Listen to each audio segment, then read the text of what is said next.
Stride and Strike, the Pathfinder 2nd Edition RPG actual play stream and podcast bringing you your favorite Paizo adventure paths from Lost Omens Galarian.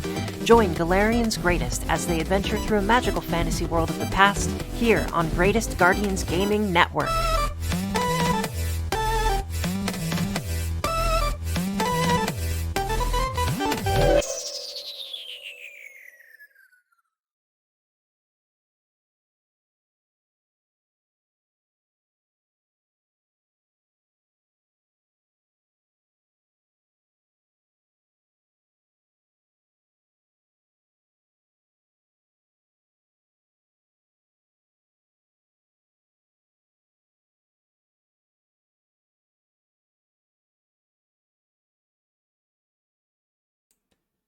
Nobody could hear me! And now everybody can hear all of us! Yay! Because I suck at doing things online. Cool. Hi.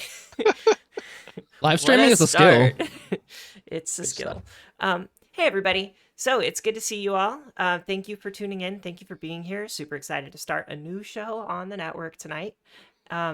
We're just going to do names. We're not going to do character names. We're going to do our names and our pronouns, and then we're going to jump right in. So hello, my name is Emma. I use she, her pronouns. Let's go to Tommy. Hi, I'm Tommy. I use he, him pronouns. Let's go to Joran. Hi, my name is Joran, and I also use he, him pronouns. And then Dan. Hello. My voice might be a little scratchy, it's because it's largely gone. But my name's Dan and I use he, him pronouns.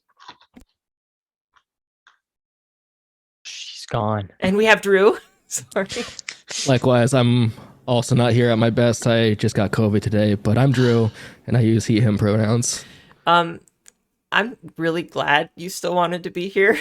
Oh, I'm really upset because I wanted to get like a plague mask to do the first session with, but I wasn't going to get one in time, so I decided just to go be a cat girl instead. Now you have a different plague mask. Yeah. 21st century plague mask. And then let's go to Con. Super meta. Bringing up the rear, I am Con, and I too use he, him, his pronouns. Cool. I'm really excited. I think we should just jump right in. Do it. Ready?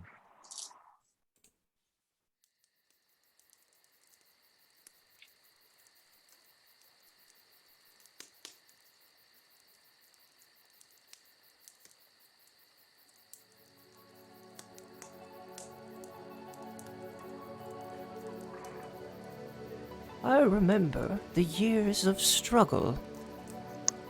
I was a young man back then. Instead of grandfather Eiwa. Oh yes, and I was a skilled archer. With the silence of a great cat I stalked prey. With the sharpness of eye to rival of falcons, I watched over our following. With the patience of a mammoth, I knew when to lay still and when to strike with all the strength that I had. What I did not know was when to use each of them together. Both our herd and our numbers were still small. We had only recently started recruiting others into our following and teaching them the ways of the broken Tusk. I was only a little older than some of you are now. Still an adult in the eyes of the following, but young enough to be over-eager to prove myself.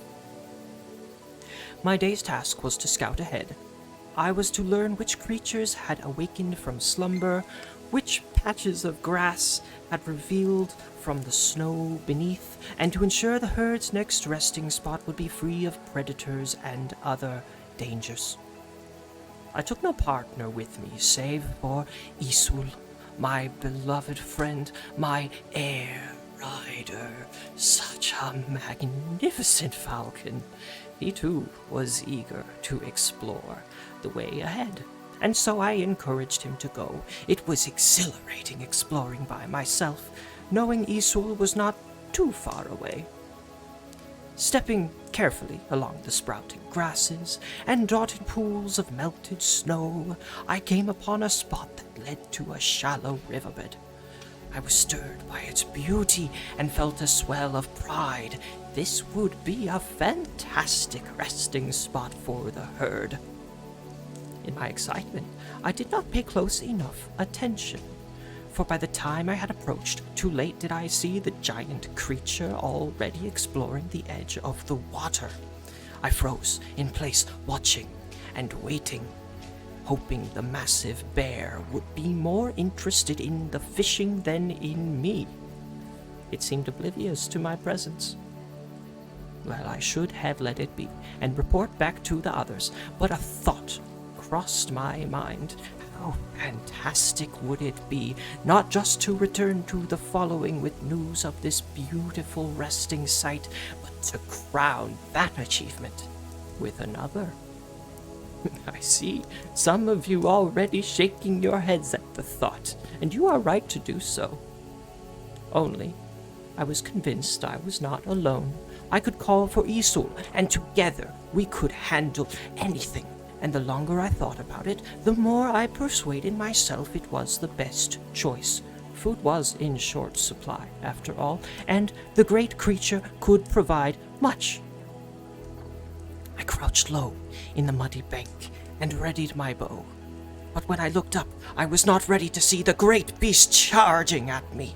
The brown bear bounded toward me, then stopped short with a mighty thump of its front paws. It growled at me, teeth clacking. I began backing away from it slowly, hoping this was the only charge the creature would make. It was not. It surged forward again, with similar body language, only this time it connected, knocking me back into the mud, panic surging. I knew my greatest chance of living right now was to feign death. I rolled instantly to my stomach and cradled my head and neck with my arms. Already my hip was stinging from where the bear had made contact, but at least my instinct was correct. With a mighty thump that shook the mud, he stomped once more, but not on me. I then felt a moment of weightlessness, soon followed by flattening, encompassing pain and an icy splash of water above my shoulders. He tossed me into the river. Through the panic and the loud rush over my ears, it took me a moment before I realized two important things. I was still alive, and my legs were still connected to solid ground. Then, in my most desperate moment, my friend had returned. Isul dove at the bear, distracting him, leading him away from me. My hand fumbled to draw an arrow, and with horror, I realized all but one arrow had tumbled from my quiver. I whistled sharply, a signal to Isul. My falcon responded immediately, as I knew he would. He circled up around the bear's head once, leading the great creature just far enough away. He circled again, wheeling in the air as the bear opened his chest to my bow, and then with the single arrow, and more precision than I had ever known, I loosed my hold. The telltale spray of blood. The bear slumped with a splash. And truly, my following, this is the most important lesson I can give from the tale tonight. For I was weak fighting without a group, and I was nothing without Isul. We must learn to ask for and accept help when needed. My intentions were good, but it was a foolish choice that nearly cost me my life, and the following one of its hunters. This night I see you all here with me, listening and learning our ways, honoring each other and those who came before. I see you gathered, people of all shapes, all sizes, and my heart is happy. We are stronger for having you. Thank you for listening to an old man's story, and please enjoy your dinner. And we fade to black. And the fire begins to die out.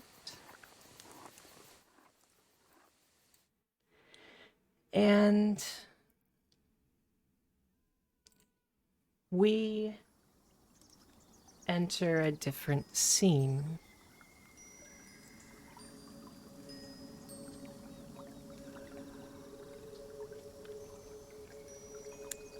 Just a moment.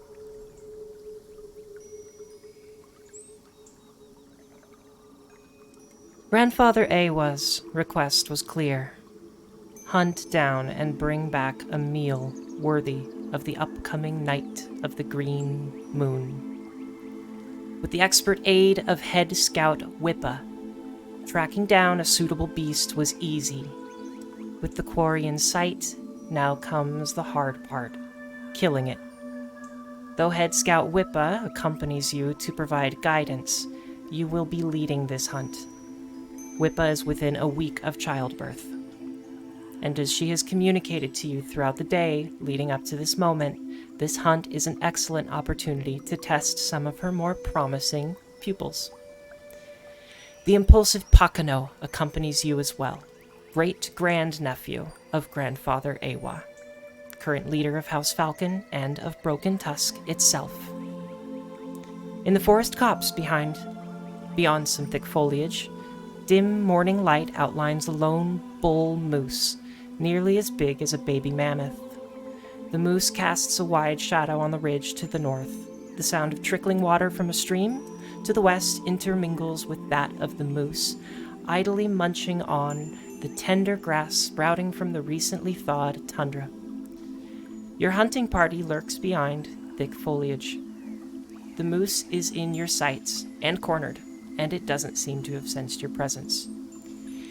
"This is our prey," Wipa whispers. "We must not startle him. If we do and he charges us, we may only be able to run. The antlers atop his head will gore you if given the opportunity." Her words are met with a snort and an arrogant sneer from Pakano. "Let's just get him," he growls. Wipa's recent teachings run through your mind as you consider the best tactics, various strategies accompanied by the reminder that, while strategies will help, never be afraid to think creatively. And with that, I would like to know, are you thinking specifically of Wipa's hunting tactics? Would you as players like me to go through what those teachings may have been? Or would you like to come up with something else?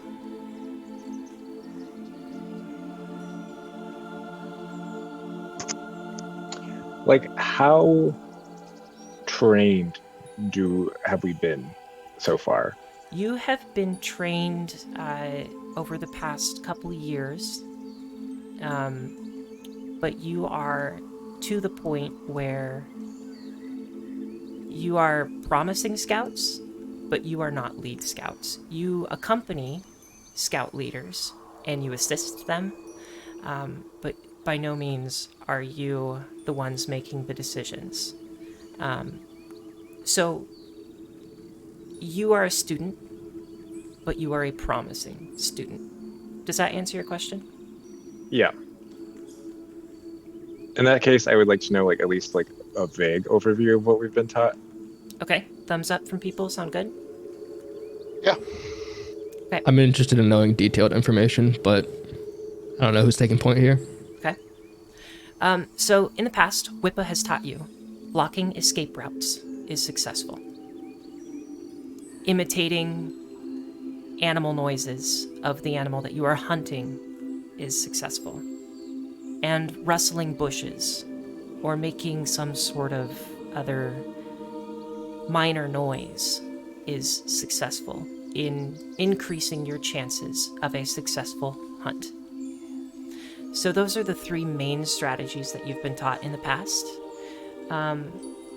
I'd like to go through character by character really quick and ask, what would you gravitate? Or actually, you know what? Go ahead and talk in character. Tommy, what do we see? We see a small little 3-foot tall being who is a Leshy. The Leshy is a spirit that has been trapped into or summoned into a plant of some sort. And Mrs. Sprout is appears to be less of a tree and more of like a bush. And she has small little red fruits dangling from her in various places. Yeah. Thank you. Joran, what do we see in your character? So you see Agnes, who's this, beautiful blonde woman, relatively tall, and she's just kind of sitting there, like shuffling. She has a deck of cards that she's kind of rifling through, kind of like casually as this conversation is happening. Well, I just think we should sneak up on the poor bastard. And Dan, what do we see? Who do we see? Everyone sees a fairly large, extremely muscular, tall human with striking blonde hair and a gigantically, comically oversized great axe, which he lets sink to the floor with a shuddering thud as it lands. And he says, "I think we should just chop it in half." And Drew, who do we see? You see a roughly 6'2", 6'4" humanoid of some sort. Their body covered head to toe in studded leather armor, survival gear, composite bow, or not composite bow. I'm sorry, I couldn't afford that. Short bow, hatchet, and most importantly, a plague mask covered by a hood of some sort. And without consulting anyone, Bloodhunter begins to walk to cut off the exit paths. Okay, I would like a nature or a survival check from you. Okay.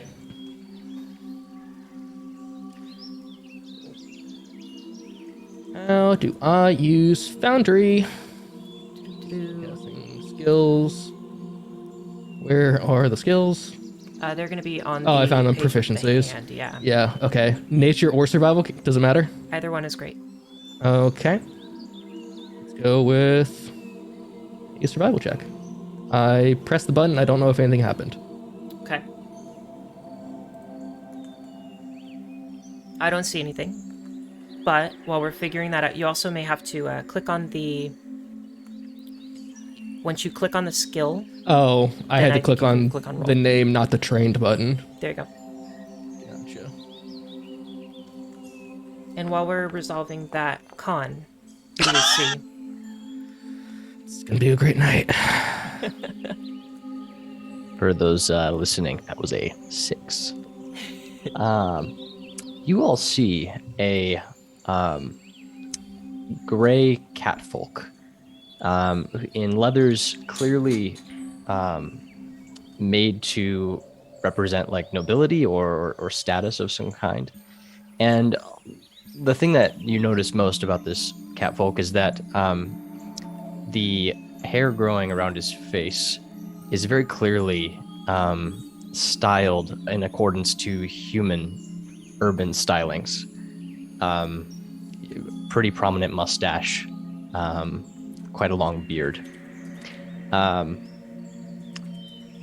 More than anything, though, what strikes you about Namir is he looks concerned and a little sad as he looks at the moose, and he says nothing.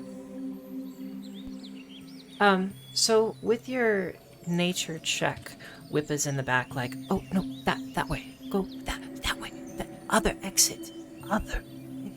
And we'll see how anything might proceed with that nature check as we go forward.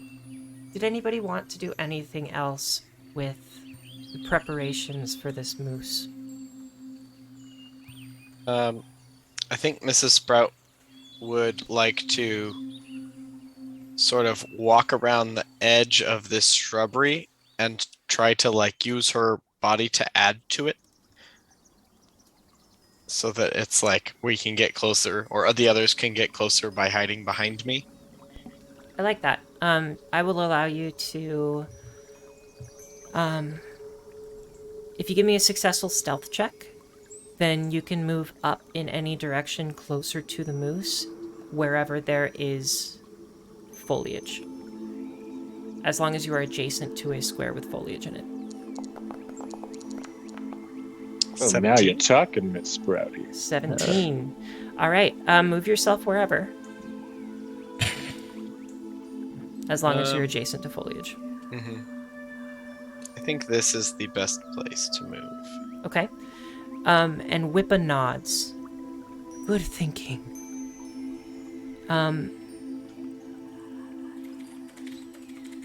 Is there anyone else who would like to do anything? Agnes would like to... Oh, go ahead. Yeah. Bloodhound would like to make it over here to this high ground. Okay.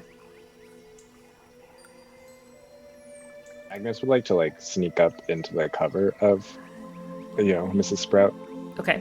And since we are starting to move, everybody does get one move action, or one action in general for what they would like to do.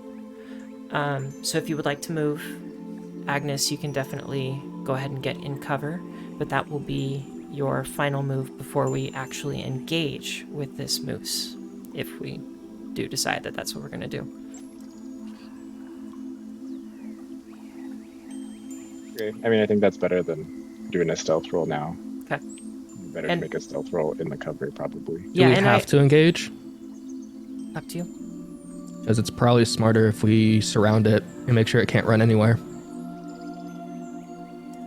So I think with the movement that you have, I don't think you have the available movement to completely surround it. No, it would take several turns. Yeah, I mean, you can attempt to start doing that if you would like. So feel free to move your character wherever you'd like. Oh man. It's just gonna walk in. Okay, cool. I think Arleth, I haven't described her yet. She walks over toward this side of the large trees, the foliage, and she readies her bow. And then Agnes, are you staying where you are? I don't know if there's a map on screen, but I cannot see it. Okay. Did you say you wanted to move next to... Yes, I'd like Tommy? to move, up to Mrs. Sprout. Okay. Ever you go. resourceful.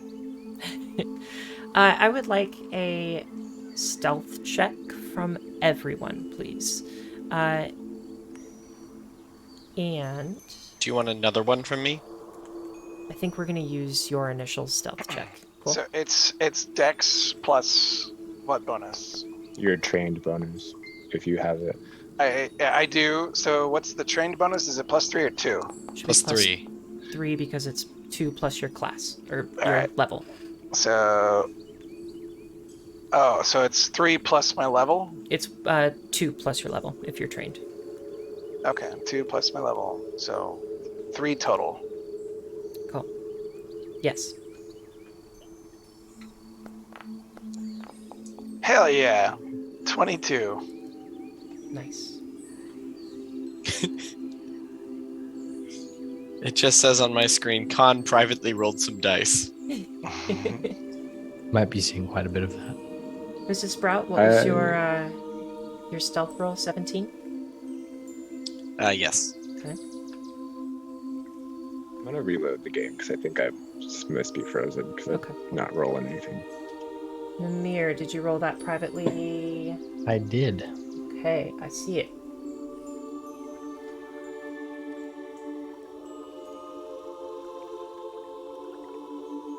Right. And then we have Arla. So Arleth appears to be a human woman, and she has a longbow in her left hand that seems to have like pieces of metal all throughout it. She's got long, dark hair, and she wears furs over her shoulders that drape down her back. She is wearing a bandeau across her chest that has like thin metal sheeting over it.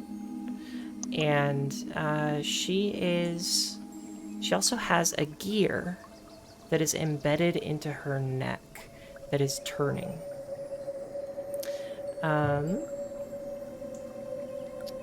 Where is my character sheet for her?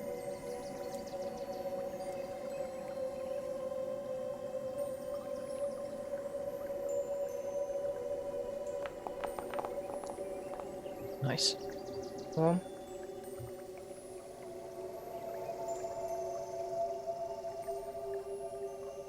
I'm back in, so let me give you that roll. Okay.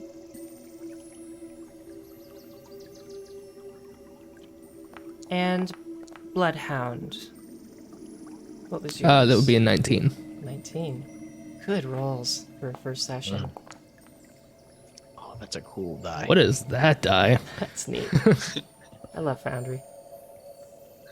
Agnes? 15. 15. If we had a camera above our scene, at this point in time, we would zoom in on this clearing, and then we'd zoom down closer, and we would see a group of people that are starting to fan out and spread out around this foliage. And then suddenly, just a moment, sorry. Suddenly, we see Pakano pull out a weapon and start shouting. And he starts running forward toward this moose. And we then enter initiative order. Arleth is first in the initiative order. I need to pull something up for her. Did we roll initiative? That was your initiative, your stealth. Oh. Well, okay. Did you get my roll? I did. Nice. So actually, okay, got it. That's fine. We're good. Ignore me. You're good? Okay. Our camera zooms in and closes on this human woman who has this gear that's sitting in her neck and embedded into her neck. And we zoom into her eyes. And as Pakano begins running forward, we see her eyes widen, and we see the moose's eyes widen and its head turn. And then Arleth is transported back to some past memory. We see a human woman with dark, long hair, tied in a ponytail, running through the forest. She wears a bandeau covered in thin metal, pants made of animal hide, and furs around her shoulders that drape down her back. Embedded within her neck is a single gear that seems to turn more quickly the faster she runs.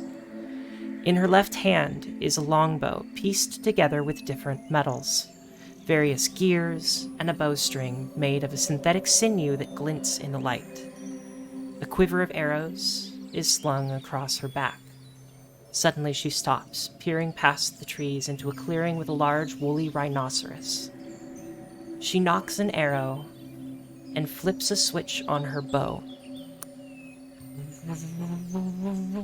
The bowstring tightens as gears turn around the long bow. It whirs for a moment, just a little louder than she anticipated. No. The rhino's ears perk up and its head lifts from the shadow grass. Its eyes turn toward her, and the rhino charges. Arleth lets loose her arrow and begins to run, almost tripping over herself as she careens through the forest, the rhinoceros crashing past the trees behind her. In a moment of desperation, she climbs a tree in her path. The rhinoceros looks up at her, stomps the ground, headbutts the tree lightly, and pushes a puff of air from its nostrils. A rhino, Arleth? Really? A rhinoceros? She lets out a sigh of relief. And then we're transported back to the scene with the moose. And Arleth knocks an arrow on her bow as she steps to the side and fires.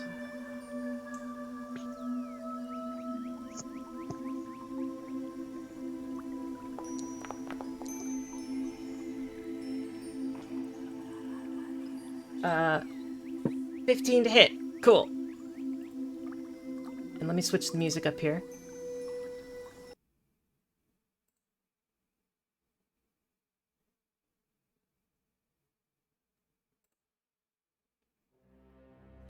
There we go. Okay. And her arrow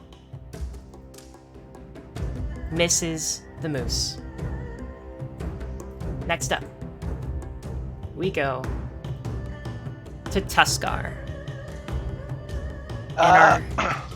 What would you like to start with, Tuskar? Well, Tusker, seeing now that the quarry is aware of our presence, screams a battle cry and enrages and immediately runs towards the moose. And if I could interrupt you, are you good with that? Yep. As Tuskar begins to rage, we see in his eyes a past memory as well.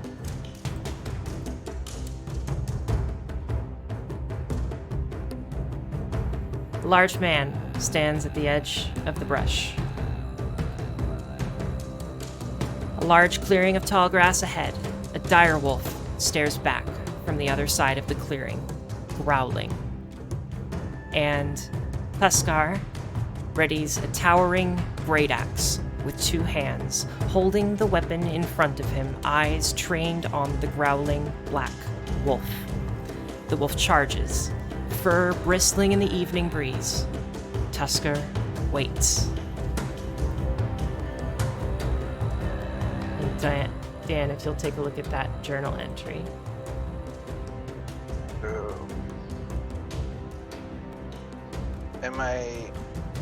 Where is it linked? I got you. I'll show it to you.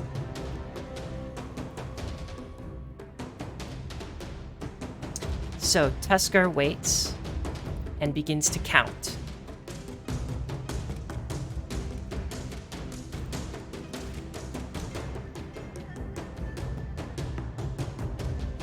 And Dan, if you'll say the red, that would be awesome.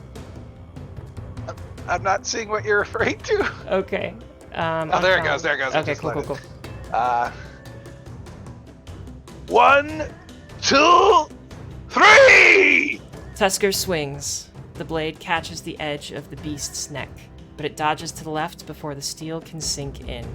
A loud, chaotic bark falls from the wolf's jaws. Its teeth sink into Tusker's right shoulder, but the man counters with a swing of his axe, landing against Wolf's ribcage. It yelps and pulls away, then begins barking aggressively. Dan. 1, 2, 3!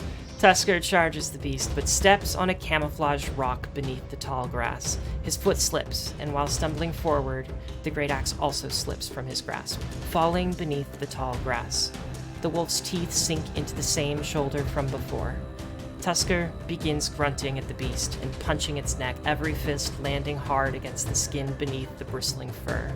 Eventually, the beast releases its vise on the man, and Tusker stares it down, screaming incoherently. Barking, the dire wolf backs off from Tusker and releases a chuff from clenched jaws.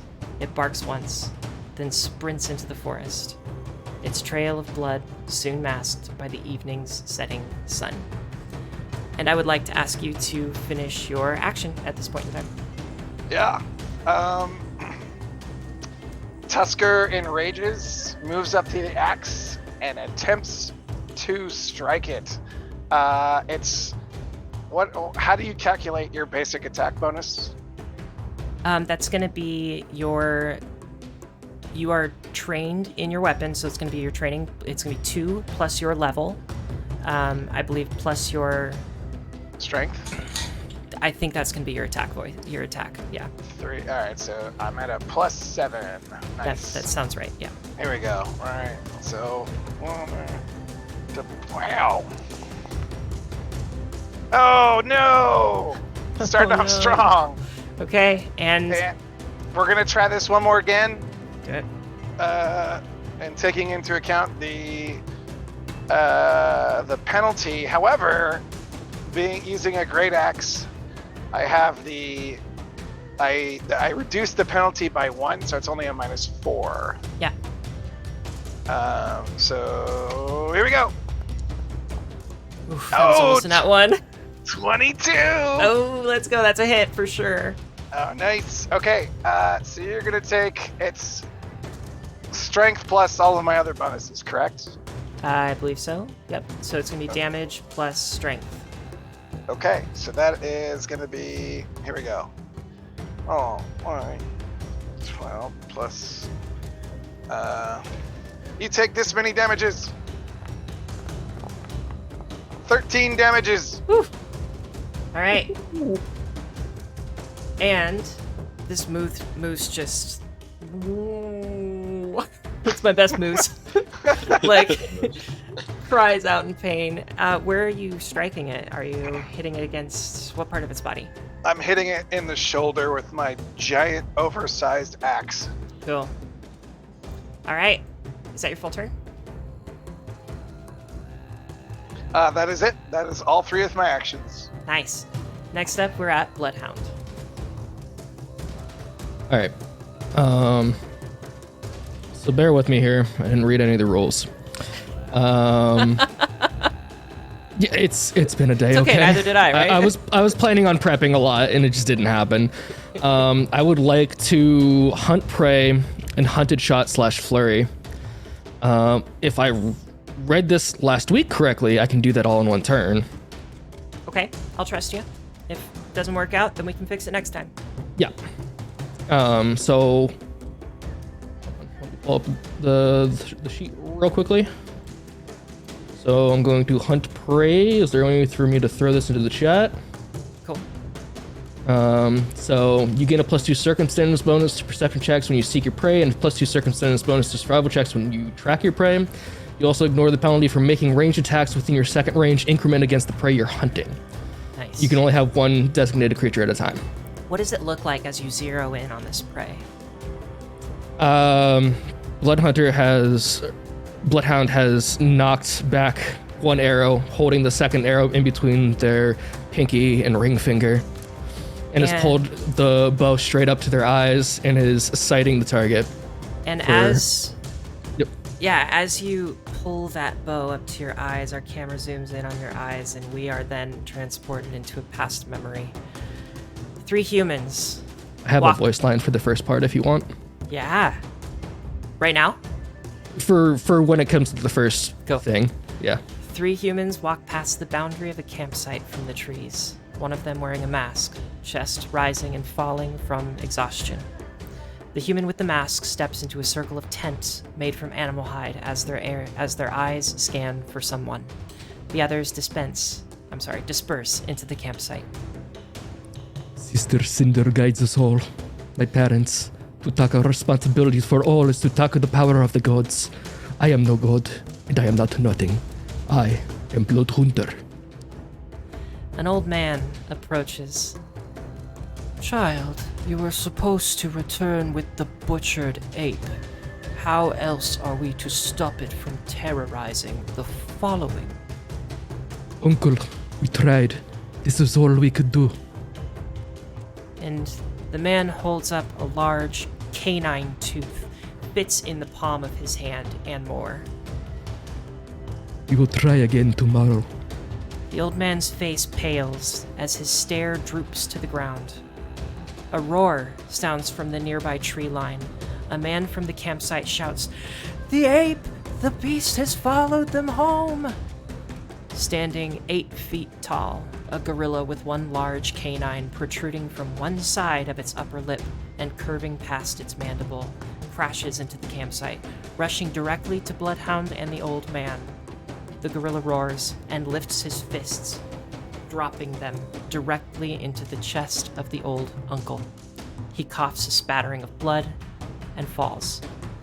Bloodhound freezes for a moment after seeing his uncle fall to the ground, then picks up an axe and screams, striking the beast in the arm, severing the limb from its torso.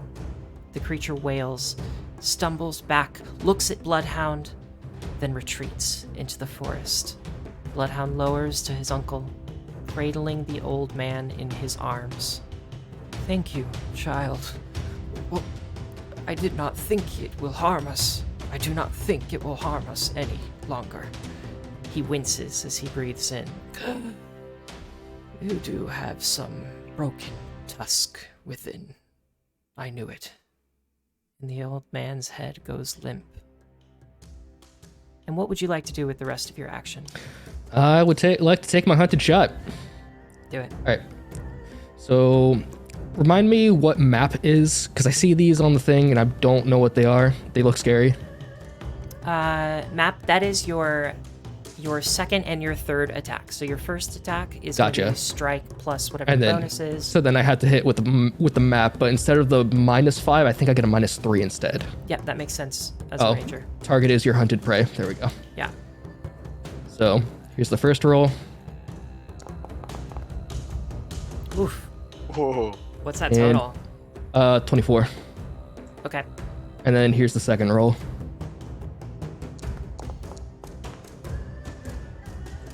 15. I'm sorry, the first one hits. The first one hits. Okay. Yes. 3 damage. Nice. And your arrow lands where? The first one that hits, the 24, directly in the neck of the moose. Okay. The moose then rears up and looks directly at Tusker. And it's going to start with its antlers, swinging them at Tusker. Ruh-roh. That's a 22 against your AC. Pretty sure that hits. That would make sense. And then our damage is gonna be... yeah, you're gonna take 16 points of piercing damage. Oh my god! Alright, hold on, let me see how much extra HP I get. Welcome to Pathfinder 2. Yeah. Very exciting. Level 1 plus con mod. What's my con mod? I forget. Okay, so 2, 3, so 13 points of damage total as you've already chewed through my temp hit points. Okay. Oh my god. Alright, I'm still up. It swings a second time at a -5. Fearing for its life, this thing crashes down at you and totally misses. Oh, thank god. Yeah. That was almost a nat 20. Yeah. And then it's going to see all of you, attempt to move this way. Unfortunately, unless you have the feat, there are no attacks of opportunity in Pathfinder 2. Oh yeah, what was that? That might have been a crit fail. Oh, what is your AC, Dan? So that's a really good question. I had written down my equipment, but now I don't see it. It matters if you can figure it out, because I rolled a 9. And I might crit fail that if your AC is 19. What is the barrier for that? If you have an AC of 19, and I get -10 to your AC, then I crit fail. By minus 10? I don't think you did. So it's 4... A 19 would be high at level 1 for AC. Yeah, no, you definitely... hold on. Fuck, I just had it. Now it's gone again. Yeah, you did not. Okay. So you're fine. And then the moose attempts to flee and then notices that its path is blocked. And... Oh, I'm sorry. No, it's not. That was not a successful nature roll earlier. It attempts to flee. It moves 20 feet in this direction. And Wipa shouts, "Do not let our hunt escape." And then next we go to Mrs. Sprout. What would you like to do? Mrs. Sprout is going to... my turn changes drastically with it moving. I think she's going to take the stride action. There's no run, right? You just stride twice? You can just stride twice, correct? Okay. And then you would still have one more action to spend. Okay, let's see. What do we got here? Oh, I can make it there. Nice. Nice. And as you are running, as this plant person is like, I would imagine, at least how I imagine it, and you can correct me if I'm wrong, but you're kind of like weaving through the foliage, like almost gliding. It's kind of a shamble in my head where it's just kind of like... Cool. And we zoom in on your character's eyes. Aleshi walks through the trees, blending in seamlessly with the underbrush with every step. Would you like to describe Mrs. Sprout again? Sure. In this scene, you see Mrs. Sprout somewhat younger than she is now. She has less sort of human items on her. You see a large oaken shield strapped to her back. And she wears no clothing. She looks like she's lived most of her existence in this underbrush. And as she walks through these trees, maybe she is exploring, maybe she is foraging. Her intention is unclear, but she moves at a headstrong pace through the foliage. Scented inkberry, hammer folly, stinking pepper, tanglevine tree. She recites the names of plants that she passes as she moves. Poisonberry parsnip, ice thorn, lunar root, ghost flower, sickweed. And she is interrupted as she is abruptly lifted from the ground by her ankle, hoisted upward. Her upper body dangles for a moment, head just a foot from the ground. As soon as she is lifted, however, she is dropped back down. A large doe stares her down. Front hooves, widely set, and black eyes in an unwavering glare. Its head and body twitches as if trying to move, and Mrs. Sprout stares back at the herbivore. A moment passes. Each creature idly stares back at the other. Another few moments pass. Mrs. Sprout stands frozen in place, and the deer steps closer, lowering its head to sniff the strange plant it just pulled from the ground. Its tongue loops around one of Mrs. Sprout's leaves as it steps closer to her. Content with its safety, the doe stands in place and continues to eat from the Leshy's body. Leaves, berries, and an accidental twig once or twice. With every bite, Mrs. Sprout's face cringes with a sting of pain. Eventually, the doe leaves, its hooves patting against the soil, away from Mrs. Sprout. Mrs. Sprout remains frozen in place for another minute or so, then stands back up, walking through the underbrush, reciting the names of the plants she passes. Well, where was I? Hammer holly? Tanglevine tree? Ah, lunar root. And her voice trails off as she continues deeper into the forest. Go ahead and finish your turn, Tommy.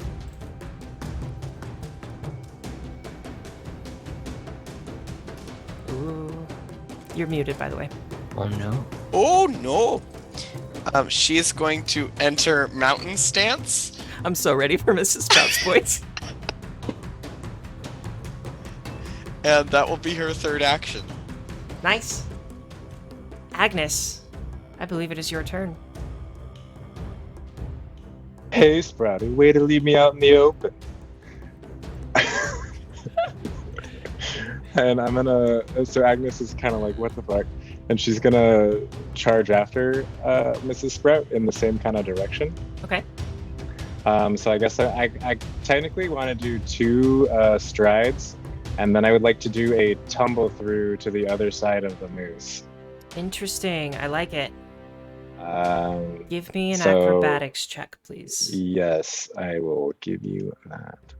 I wonder if I click this, if it will happen for me. And for No. anybody who's newer to Pathfinder 2nd Edition, when you tumble through, there are a couple ways, I believe, to do it, but one of the more common ways is you roll an acrobatics check against the reflex DC of the creature. And the reflex DC is just 10 plus whatever the reflex saving throw is of the creature. Oh, buddy. Well, and if you fail... Oh! What was your total? Looks like a 12. Cool.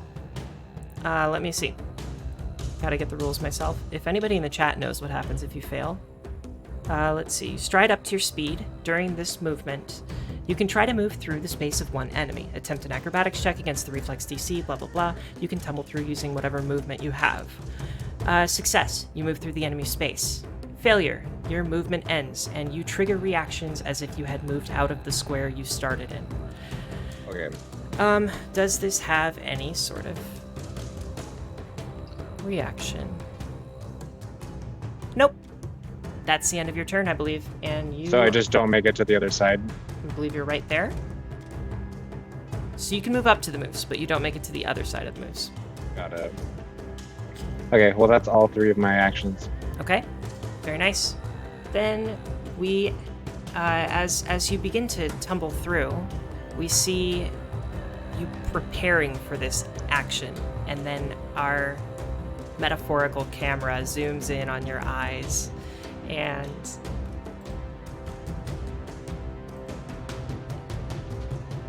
we see a human woman who holds a pouch of berries, crouching in the shadow grass next to a serpent fireberry plant.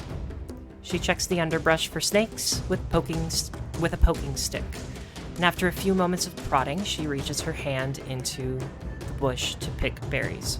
Would you like to give us another image of Agnes?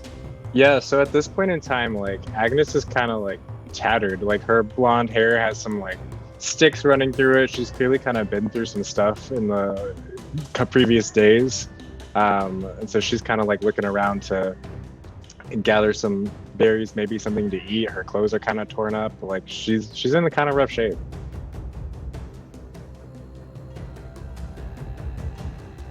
You're muted. Thank you. We see her begin to pick one berry, and then 2, and then a handful, and then 2 handfuls. She neatly picks the fireberries with precision, placing them into a pouch. Her attention is focused on the center of the plant where snakes would hide, with her periphery mindlessly searching for berries on the exterior. Berry after berry, each one a unique mix of pink and yellow drupelets, almost like a multicolored raspberry. She breathes out and rests her hand for a moment. Something in her periphery then catches her attention, followed by a clicking noise.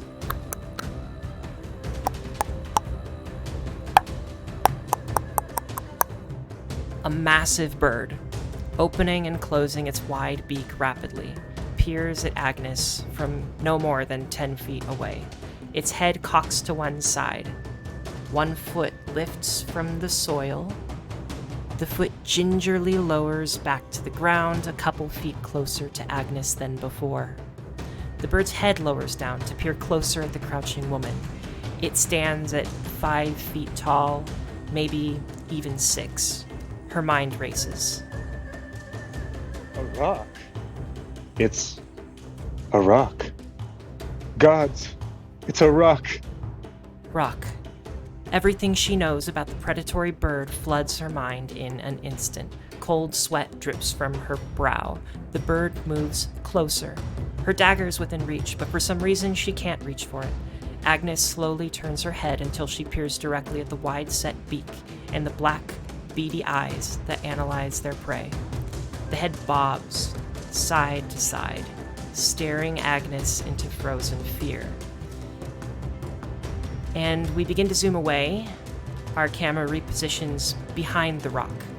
Pale-faced, wide-eyed, and breathing quickly, Agnes is frozen. Then a nearby group of trees rustles. The bird's head turns abruptly, and an ankylosaurus quietly emerges. Complete attention on the shadow grass below, paying no heed to the rock or to Agnes. It walks directly toward the two, nose in the grass. Startled, the rock darts away. And Agnes, after we see that vision, we see you attempt to tumble through and then get stopped by this moose. Next I up. feel like I kind of tumble into the legs a little bit, and like it's just a little bit longer than I thought. Cool. Next up is Namir. What would you like to do? Namir steps around the foliage and prepares to call to the moose and command it to stay in place. Ooh, okay.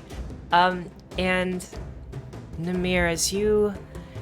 What does it look like when you begin to cast your spell or try to command the creature? Namir looks over his shoulder to his mentor and then looks back at the moose She nods. and steps forward slowly as he begins to prepare the somatic components of the spell that he is about to cast.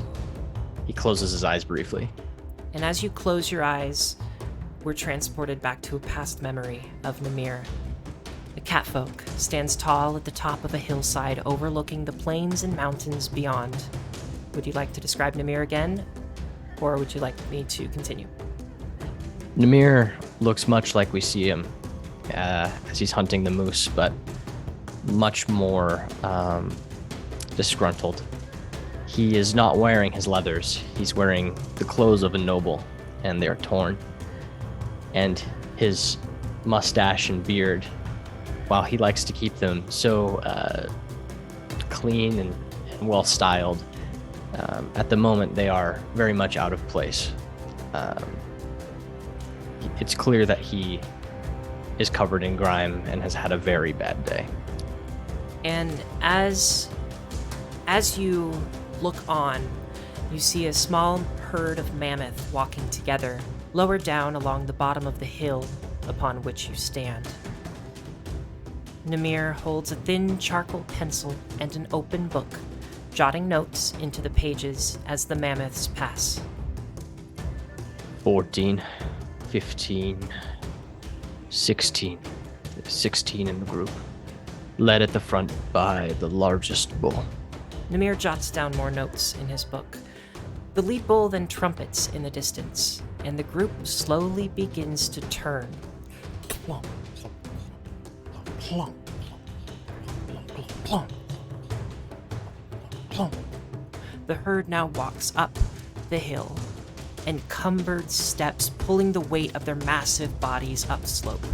Namir looks at the lead bull. 16 in the group, led at the front by the largest bull. Led at the front by the largest bull. The largest bull. Namir's facial expression is frozen in fear now, and his book falls to the ground, holding the charcoal pencil tightly in his right hand. 20 meters away. 10 meters. 5 meters. Namir looks up at the lead mammoth, which barely regards his presence. The bull swings his head and flaps his ears, a muffled trumpeting sound from his trunk. Nimir falls backward to the ground. From behind the catfolk man. A small juvenile mammoth crests over the hills from behind Nimir, clumsily traipsing through the grass. It settles into the trunk's embrace of the lead bull, then disappears behind him into the herd. The bull trumpets again, and the herd begins to move back down the hill. Nimir, breathing heavily, catches the eye of the juvenile as the herd turns away. 17 in the group. And are you casting command now? So, as Nimir steps around the foliage, he locks eyes with the moose and says, "Stay, friend," and casts command. Is that a will save on my part? That is indeed, and you can just click that there. Beautiful. 17 against your spell DC. I'm afraid that our dear moose is not tempted to stay. Okay. He looks at you, he makes eye contact, and then shakes it off, and then looks at Mrs. Sprout, and looks at Agnes. And this is when Takano strides almost right up to the moose. And then, as he strides, he trips and he falls on his face. Top of the round 2, Arlith, what are you doing? That's me. I'm Arlith. Oh gosh. Arlith steps forward, strides once. No, she's gonna stride over there. I believe she can make it there. Then she strides twice, and she uses her longbow. Misses again. Next, Tusker, what do you do? Also, you are muted, Dan. I come right here, Cool. but I'm not sure. Can I? Where's that? I was right here. Is that enough space? Yep, there we go. Nice. So I don't have 30 feet because that's not the norm in this game. Move there, and I want to take a swing. Because this moose pissed me off a lot. Die, moose. Hell yeah. Ooh. You're gonna take some damages. Oh, yeah. Plus that many. Another 12 points of damage. All right, and it screams out in pain. And we're gonna make our last attack, hopefully smashing it. Please, God. No! Oh, So close! That's a 0 plus your attack bonus. I rolled a 5, so I still had a +3 to my minus roll. 4. Got it. But yeah, What's the total? it's an 8. Dan, I'm afraid that is our first critical fumble on Stride to Strike. Oh boy, Heyo. bad. I don't have my cards on me at the moment. I don't know if I'm going to use the cards for this game. But the good thing about Pathfinder 2 written rules is that critical fumbles are not necessarily a horrible thing. Usually it's just a miss. I like to have the cards handy a lot of the time. Don, Don's in the chat. He's like, you ran and got the cards for me when I fumbled, so you know what? It's only fair. I'm sorry, Dan. I'll be right back. Yep. Rip Tuskar. It was great. Bye-bye. Great menu for 2 whole seconds. All right. Okay. You're right. It's only fair. It is only fair.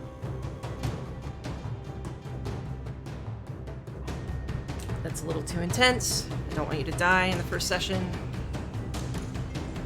Okay. I told you it's sharp. Oh boy. You take 1d6 persistent bleed damage as... I'm thinking maybe as you swing, you like catch the antler of this creature. And I'm gonna make that 1d4 because I think 1d6 is pretty brutal. 3 persistent bleed damage. Okay. And you'll take that at the start of The your next next turn. turn. Yeah. Okay. Cool. Is that your full turn, Dan? Yep, that's my full turn. All right. Bloodhound, it is your turn. What would you like to do? Alright. So I can stride twice or 3 times if it's the full turn. You can go up to 3 times. You just would not get any other actions. Okay, so I can't... Yeah, okay, fuck it. We're doing this. Okay. 25 once. 25 twice. 20. Come at me, Moose. Nice. All right. Is that your full turn? That is my full turn. Unless I can pull out a hatchet. I think you can pull out a hatchet as you are Oh, cool. striding. I could be wrong on that. I may correct you in the future, but we'll say yes for now. Next is our moose, realizing he is cornered. He has a better chance if he steps and goes after Bloodhound. So he takes a 5-foot step, which is just a move action in 2E. And then he's gonna swing twice. First with his antler. Does a dirty 20 hit you, Bloodhound? It should. Okay. Yeah, it does. Okay. You're gonna take 16 points of piercing damage. And it's going to... Yeah, it's gonna do it again. Oh! Oh shit. Okay, that's a critical hit, but it's -5. I don't think, because it... What do I do? I don't know what happens. I mean, it's still a crit, but it's a 22 and not a 23 and not a 27. No, it already subtracted 5. Oh, it did, huh? Oh yeah, it did. Yep, it's a 27. Okay. All right. Well, that's a critical hit. What are your current hit points, Bloodhound? 3. All right. You're gonna take 3 points of piercing damage, and you are now unconscious at 0.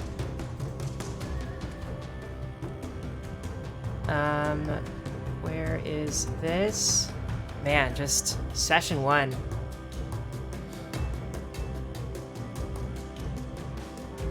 And next turn, you need to give me a flat death saving throw. Okay. Okay? Whew. We now Matt. go. Go ahead. Is that if it's a fail, is that a dead? I just need to know how much I need to prioritize healing him. On his next turn, yes.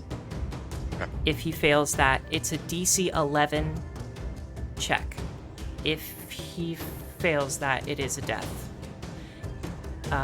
No. That's completely incorrect.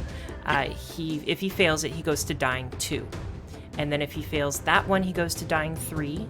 And the DC increases by 1 every single time until it gets to 14, DC 14. And then, if you fail the DC 14 death saving throw, then he's permadead. So he has some chances. So I have some rounds, is what you're saying. You've got a couple of rounds, yeah. And next up is Mrs. Sprout. Okay.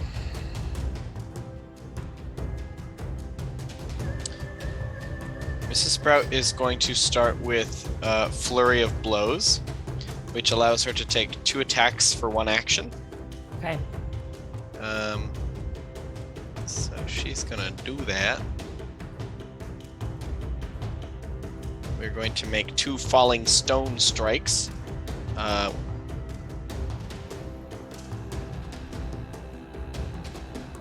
think. This is the first. Okay. That's a critical hit. Let's roll critical damage. Let's do it. No!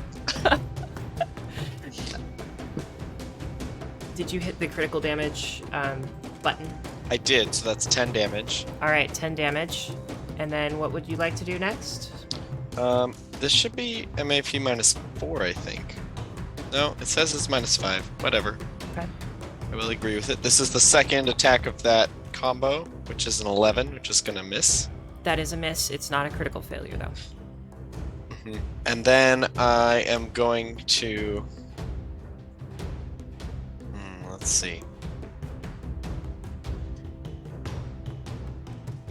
Do I want to tumble through?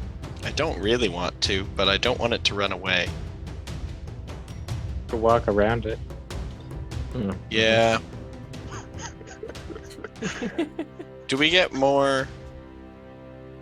Y'all are gonna have to move anyways because you don't have range to hit it. So I'm gonna. You don't know that about me. I don't know that about you. You're right. I'm going to pull out my large oaken shield, Okay. which is an action, and then I'm going to take the shield action. Sounds good. And that gives you a +1 to your AC? It gives me a +4 What? because Okay. I have a tower shield. Oh my god. Cool. That is your full turn, correct? Yes. All right, then we go to Agnes. What's the name of the guy behind me again? Is it Pakano? What is Pakano. it? I turn around and I'm like, God damn it, Pakano. You really could have picked a worse time to do this. I'm sorry, okay? Whoa. We really need you right now. And I'm gonna move. I'm gonna try to do a tumble through again with this moose. Okay. Do I end up back where I started if I fail, or just where I ended? Where you would have made contact with the moose, so you would be able to take that Okay. 5 feet. So then I guess I'll take this 5 feet and I'm gonna try to stumble through him Okay. or her. Him, but also you could just tumble through as your first action, and then if it stopped you, then you would just end up right next to the moose. Right, that's what I was like hoping to do. Mm-hmm. I just moved early because poor planning. Cool. What was your acrobatics? I'm hitting it for you right now.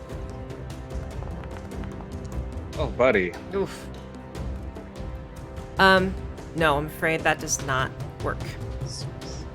In But fact, it's okay because I'm right there. it is a numbers-wise, it is a critical fumble. But I don't think there's a critical. Nope, you're fine. Yeah. All right, so now I'd like to pull out my rapier. I guess I'll unsheath it, Okay. and I'll go for the strike. So that'll be my second and third action. Okay.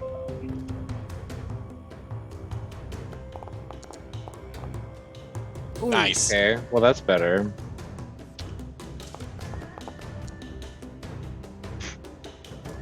Okay, So 25 to hit for the first one. Go ahead and roll damage. I did. Oh, it It was was 2. Cool. And is that your full turn? I believe that is my full turn. All right. Next, we go to Namir.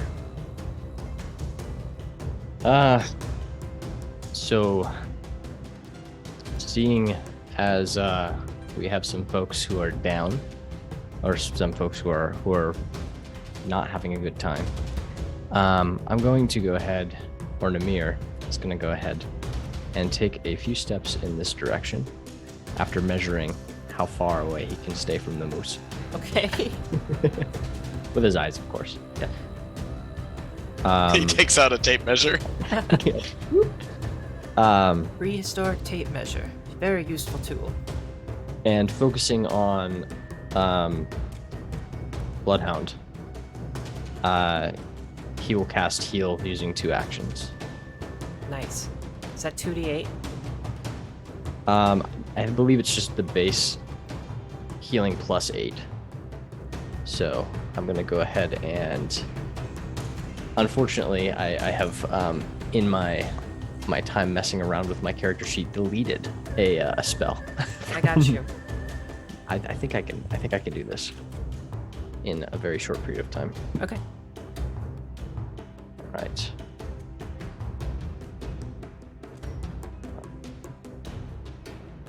Drag and drop, baby. Nice. So handy. Close.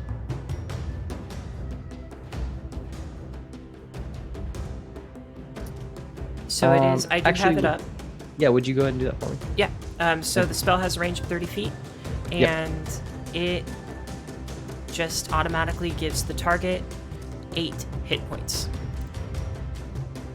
Okay, that's it with using 2 actions. Cool. And what does it look like when you cast the spell?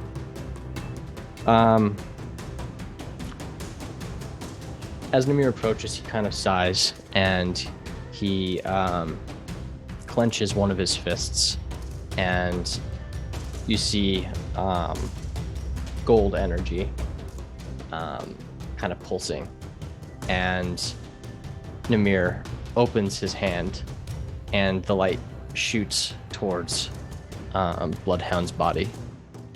And Bloodhound, you're awake. You are prone, but you are awake.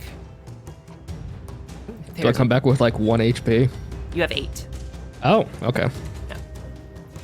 And I believe that brings us to Pakano,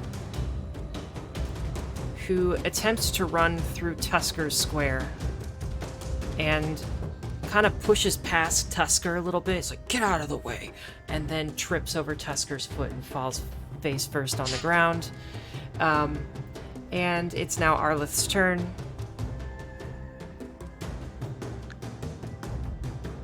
She steps over, and with one of her actions, she throws her longbow into overdrive. And her longbow begins like spinning gears faster. She pulls it back, releases the arrow, and it's a 21 to hit, which is a hit. Damage. Oof. Overdrive. 11 damage, and the moose gives a loud exhale and falls to the ground, dead. You are successful. And I would like to know, what would you like to do? Mrs. Sprout is gonna say, well, golly gee, I haven't felt this spry in years. What a rush! Namir will approach the moose and kneel by it and close its eyes with his hand. As you do so, Wipa approaches and just nods, looks at all of you and says, "Job well done. You are promising scouts. This moose will feed many, many people within our following." And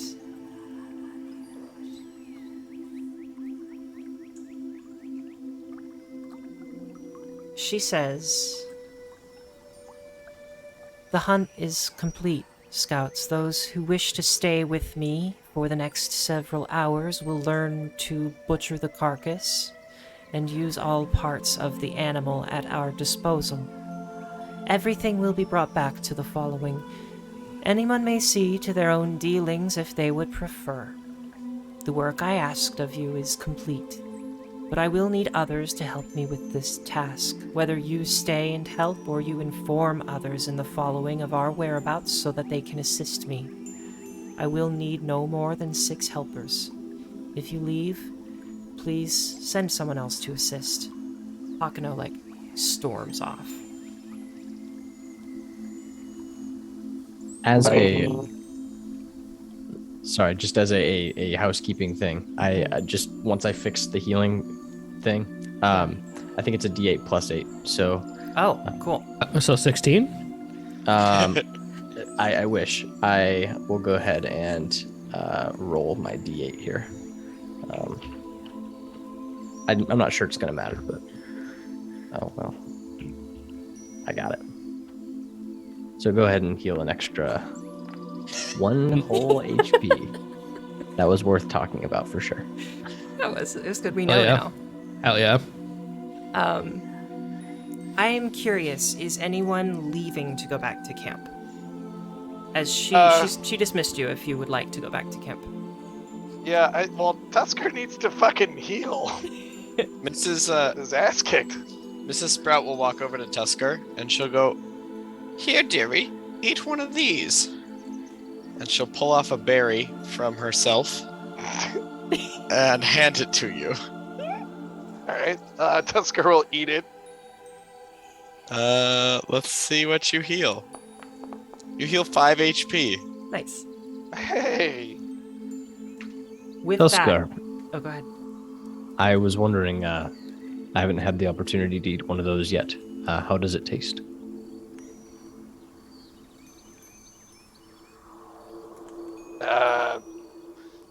This berry tastes delicious!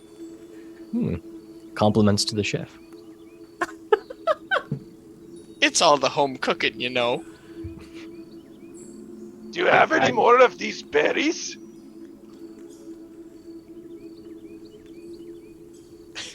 I have to look up if I do. With 5 HP, would you stay with the group? I mean, so at this point, I'm down about 1/3 of my health. Okay. Here's what I'll do. I'll just take a full 3 actions to There you heal everybody Nice. for a D8. Just so that, you know, I would heal you specifically, but I think some other folks are missing HP as well. So Arlith is very intrigued by what you're doing. She's watching you carefully.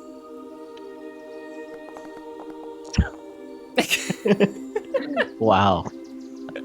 It should be noted that as Namir closes his eyes and concentrates fully on gathering this golden energy that you see in his paws, he looks very frustrated. He doesn't particularly enjoy this, and it's pretty clear. So pretty much as soon as the golden energy coalesces within his hands, he releases it, and you all feel just a little bit better. It's a little underwhelming. Do we heal 1 or 9? You all heal 1. Oh, fuck, okay. I'll take it. Go ahead. Oh, go ahead. I looked it up and I get 1 berry per day. Oh my. So give me a survival check, Dan. Right. Survival is wisdom, right? Yes. He's bleeding, right? Oh yeah, you do have the bleed suppose. condition. Well, like, what if I use... Alright, so I'm looking at the skills, right? And there's not like a... there's like first aid thing, right? Correct. Oh, you know what? Does Arlith have a healer's tool? Healer's kit? She might. Yeah.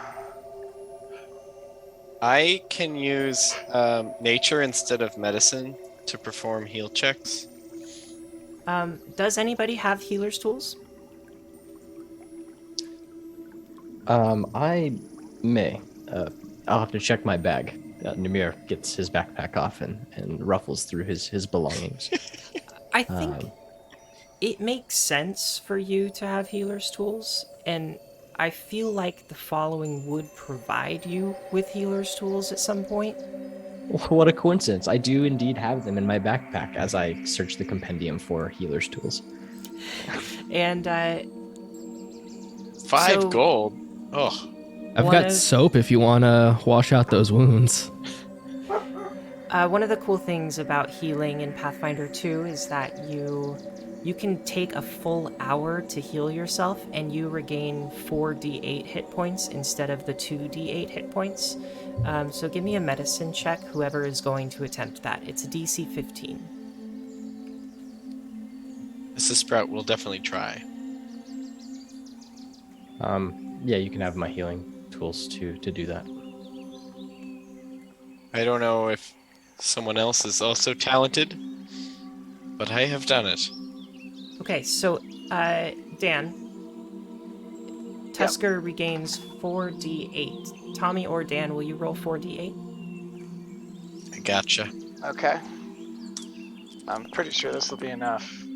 Yeah, that's plenty. So I am at full now. Cool. So yeah, with that healing, Tusker would definitely stay with the group. Okay. But I think, like, why did we hunt this moose? What was our impetus? Food for the feast of the Night of the Green Moon, which is a major, it's a major festival that happens every year, I believe around the summer solstice, or on the summer solstice. Tusker's gonna walk over to the moose and, using his axe, is going to hack one of the antlers off its head. Okay. And then he's going to keep that antler. Wipa looks at you and says, "It will make a fine blade or a fine tool in the future." Yes, that is the plan. And over the next several hours, as Wipa stated, you butcher the carcass. You learn to carefully remove the hide and the organs. You learn to segment the skeleton and carve out the meat. You learn to separate the hide into multiple sheets of skin, and you place the carved meat and separated bones atop the skins, learning to bind them together, holding the contents as a canvas wrap. Anything that does not fit within the butchered moose's own hide is placed into separate hides brought to the site by Wipa. And after wrapping the contents, you walk back to camp, drop them off at a tent that will be used for food storage. And all of you, as you stayed with Wipa, you gain the all of the animal skill feat as a bonus feat. Animal skill? It's all of the animal skill feat. I can send that in the chat a little bit later. But I think one thing that happens as you're going through this act of skinning the carcass, butchering the animal, Arlith looks over at all of you and says, "I don't believe we've really met in the past. Namir, I know you, but it's nice to spend time with new faces. I usually spend my time over near the herd of mammoths being what she references. And I'm pleased to make your acquaintance. It's nice to see and make friends." The honor is mine. Though Agnes go ahead. Though I believe I may have mended your wounds before. She laughs a little bit.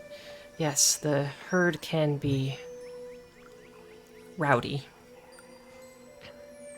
I don't believe they are malicious, of course. Not at all. Agnes is gonna look around at everyone, and she's gonna laugh and be like, "You should have seen the look on your faces. I knew all along that we were gonna be just fine." And she reaches to her hero deck and pulls out a card of a bountiful harvest. Amazing. I think, Nice to meet you. I'm Agnes, the All-Seeing. and I think with that, if it's okay with everybody, Once we go through introductions for different characters, if we need to, I'd like to start wrapping our session up. Sounds good. Bloodhound or Tusker, did you want to introduce yourselves to the group at all, or would you be quieter? Tusker, I think, would definitely introduce himself to the group. So, would I be introducing myself at this point in time, or would I have done this earlier? I feel like you may have done it earlier, but this is more downtime than you've had to talk.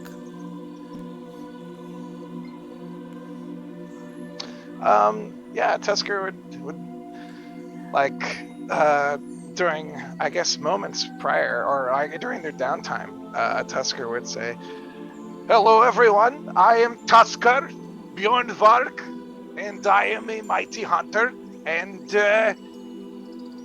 I am glad to have scored this kill with you today. And here's to many more. Yeah." Hopefully with fewer wounds. Yeah, he got me pretty good earlier, didn't he? He did indeed. For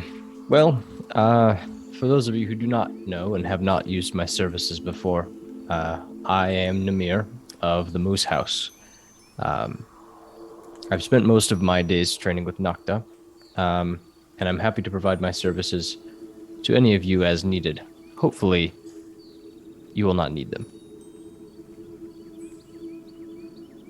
What a nice man. And what a nice... They tell me I'm a Leshy. What a nice Leshy.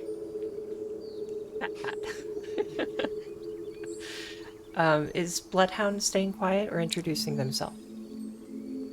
Bloodhound is kneeling near the animal, sniffing some dirt and looking around to the horizon as they then outstretch their arm, and along comes a raven to rest and perch.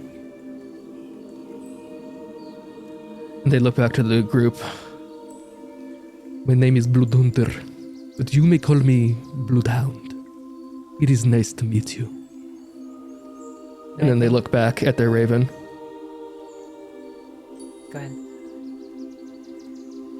And I think with that, we our camera pans upward and we see a massive valley that's just full of greenery, and our group kind of continues butchering this carcass and finishing their task, and I think that's where we'll call session for tonight. We will be back in 2 weeks with episode 2 of Quest for the Frozen Flame.